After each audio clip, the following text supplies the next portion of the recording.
Assalamualaikum warahmatullahi wabarakatuh. Perkenalkan, nama saya Citra Ayu. Di sini saya akan menjelaskan mengenai peserta didik dalam ilmu pendidikan Islam. Nah, untuk peta konsepnya sendiri, yang pertama itu pengertian peserta didik, yang kedua kebutuhan peserta didik, yang ketiga karakteristik peserta didik, dan yang terakhir yaitu syarat-syarat peserta didik dan dimensi peserta didik yang perlu dikembangkan. Nah, teman-teman, ada yang tahu nggak pengertian peserta didik itu apa?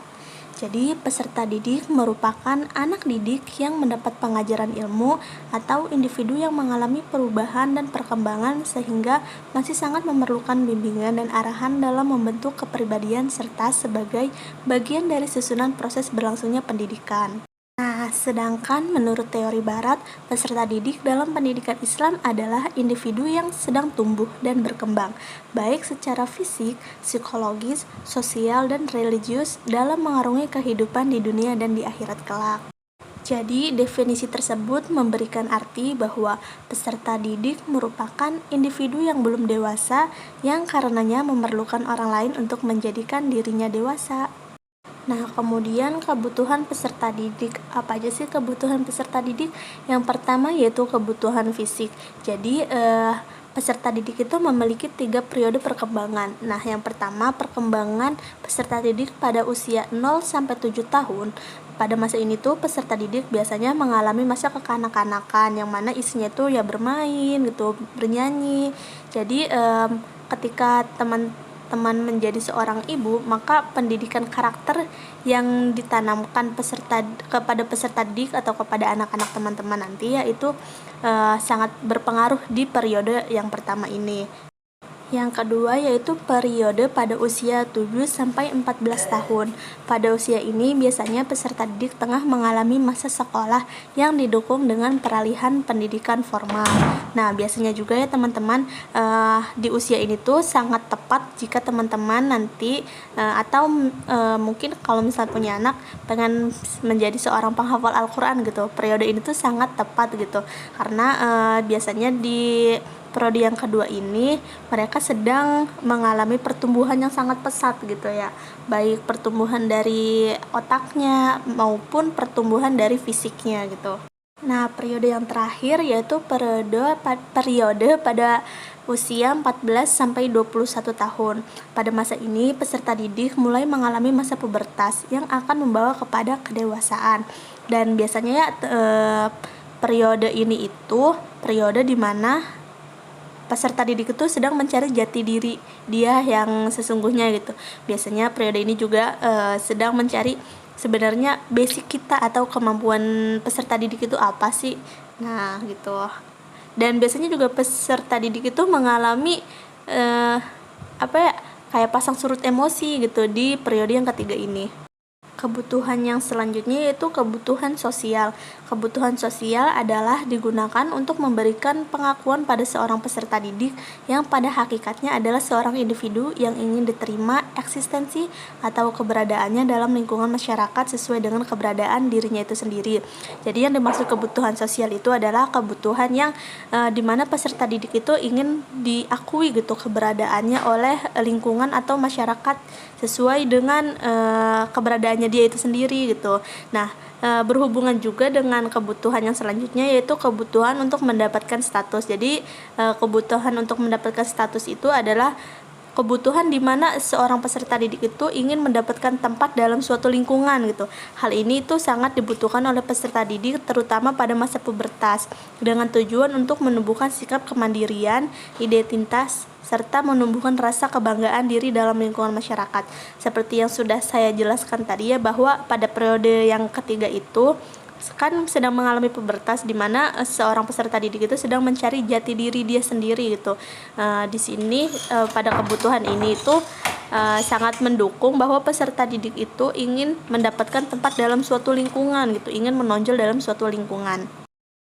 Materi yang selanjutnya yaitu karakteristik peserta didik dalam pendidikan Islam. Yang pertama itu peserta didik bukan miniatur orang dewasa. Ia mempunyai dunia sendiri sehingga metode belajar mengajar tidak boleh dilaksanakan dengan orang dewasa. Maksudnya yaitu jadi peserta didik itu kan tadi perkembangannya ada 3 periode ya. di mana periode tersebut itu memiliki metode pengajaran masing-masing gitu. Jadi ketika peserta didik pada masa periode pertama melakukan pembelajaran dengan metode orang dewasa ya, itu sangat tidak diperbolehkan gitu, karena tidak akan berhasil gitu, karena tidak sesuai dengan sasaran peserta didiknya. Nah, yang kedua itu peserta didik memiliki perbedaan antara individu dengan individu yang lain, baik perbedaan yang disebabkan dari faktor fitrah ataupun faktor lingkungan yang meliputi segi jasmani, intelijensi, sosial, bakat, minat, dan lingkungan yang mempengaruhinya. Dan yang terakhir yaitu peserta didik mengikuti periode-periode perkembangan tertentu dalam mempunyai pola perkembangan serta tempo dan iramanya. Selanjutnya yaitu syarat-syarat peserta didik dan dimensi peserta didik yang perlu dikembangkan. Adapun syarat-syarat peserta didik menurut Ummu Yasmin adalah yang pertama, memiliki kepribadian hanif dan kesiapan menerima pendidikan. Yang kedua, memiliki niat yang kuat untuk merubah diri dan orang lain. Yang ketiga, bersih dari unsur yang merugikan diri, keluarga, dan orang lain. Yang keempat itu melaksanakan sholat 5 waktu. Dan yang kelima adalah memiliki potensi untuk turut ambil bagian dalam membangun umat dan bangsa. Nah, selanjutnya yaitu potensi-potensi yang dimiliki peserta didik secara umum itu dibagi menjadi 7 dimensi ya. Tapi di PPT kan ada 4, sebenarnya itu poinnya ada 7. Yang pertama itu dimensi fisik gitu. Nah, di dimensi fisik ini juga terbagi menjadi 2 ya. Yang pertama itu membina tubuh sehingga mencapai pertumbuhan secara sempurna. Yang kedua itu mengembangkan energi potensial yang dimiliki manusia berlandaskan fisik gitu, sesuai dengan perkembangan fisik manusia itu sendiri. Nah, selanjutnya yaitu dimensi akal gitu. Dimensi akal itu maksudnya karena akal itu adalah kemampuan menerima ya yang dikembangkan oleh manusia gitu. Jadi sifatnya itu aktif dan berkembang. Oleh karenanya dimensi akal itu harus selalu dikembangkan gitu. Nah, selanjutnya yaitu selanjutnya dimensi keberagamaan gitu. Karena hakikatnya manusia itu sejak lahir mempunyai jiwa agama. Jadi harus dikembangkan juga. Selanjutnya dimensi akhlak.